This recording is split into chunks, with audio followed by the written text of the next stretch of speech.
Welcome my channel Triveni steno classes. आज का dictation start होगा 3 सेकंड बाद।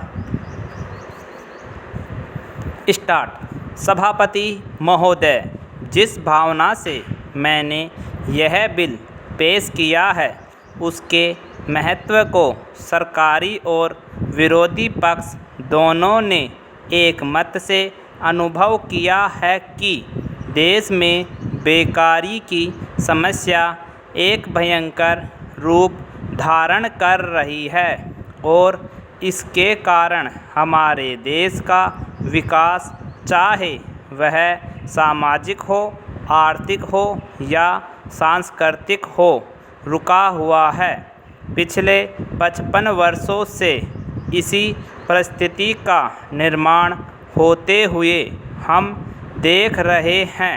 पैरा। मंत्री महोदय ने यहाँ पर अभी कहा कि राष्ट्रपति इस काम को नहीं कर सकते हैं क्योंकि यह उनके अधिकार के बाहर है।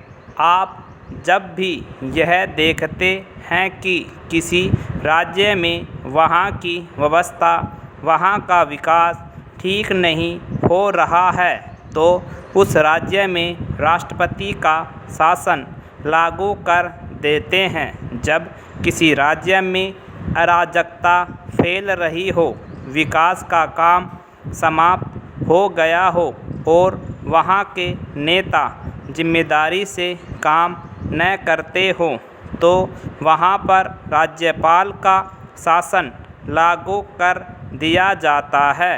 ऐसे अनेक उदाहरण हमारे देश में मौजूद हैं। इसी प्रकार हमारे राष्ट्रपति सबसे ऊंचे अधिकारी हैं और अगर देश में इस तरह की स्थिति काफ़ी समय तक चलती रही तो राष्ट्रपति को आपातकालीन स्थिति में इस देश की सुरक्षा के लिए, इस देश की प्रगति के लिए सारी जिम्मेदारी अपने हाथ में ले लेने का अधिकार है। पैरा। हमारे भाइयों ने बहुत से उदाहरण दिए कि राज्यों में संयुक्त सरकारें नहीं चली लेकिन उसके पीछे राजनीतिक मामले थे। अगर कोई राजनीतिक पार्टी जिम्मेदारी से काम नहीं करती तो संविधान में यह स्पष्ट है कि उस राज्य की सारी जिम्मेदारी राष्ट्रपति की है। मैं आपको एक उदाहरण देना चाहता हूँ। संविधान में आदिवासी हरिजनों की उन्नति के लिए प्रण किया गया था कि 10 वर्ष में उनकी सामाजिक तथा आर्थिक स्थिति को सुधार देंगे, लेकिन यह सरकार उसमें भी असफल रही।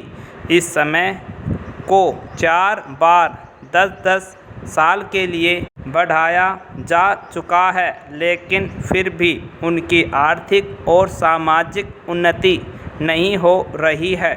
इसमें यह सरकार बिल्कुल असफल रही है। पिछले सत्र में इस विषय पर सरकार के विरुद्ध अविश्वास का प्रस्ताव भी आया था। इसलिए मेरा कहना है कि भारत में इस समय जो बेकारी की समस्या है वह इस ढंग की समस्या है जिसके रहते सारे देश को उन्नत बनाने की व्यवस्था हम सोच रहे हैं। पैरा। सभापति महोदय, वह केवल एक स्वप्न ही रह जाएगा। ऐसी स्थिति में मैं अनुभव करता हूँ कि आपातकाल की घोषणा की जाए और इस देश के जो बुद्धिमान लोग हैं उनको लेकर एक सर्वदलीय सरकार स्थापित की जाए। हम यह अनुभव करते हैं कि जिस तरह का शासन इस समय चल रहा है उससे देश की कोई भी समस्या हल होने वाली नहीं है, बल्कि इस सरकार की गलतियों से समस्याएं बढ़ती जा रही है।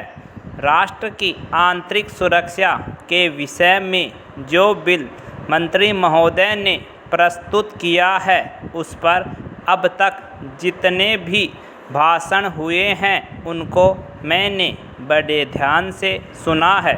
माननीय सदस्यों ने व्यक्तिगत स्वतंत्रता की लपेट में बहुत सारी बातें कही हैं और हमारे दल की ओर इशारा करते हुए कहा कि हम भी इसके औचित्य के संबंध में फिर से विचार करें। मैं जहां तक समझ पाया हूं, हमारे गृह मंत्री जी को इस बिल को प्रस्तुत करने में कोई सुख नहीं हुआ, बल्कि वर्तमान परिस्थितियों को दृष्टि में रखते हुए उनको दुख हो रहा है। आज जब हम नागरिक सुरक्षा, व्यक्तिगत सुरक्षा और स्वतंत्रता की बात करते हैं तो सबसे पहले उसमें व्यक्तिगत सुरक्षा की बात आती है।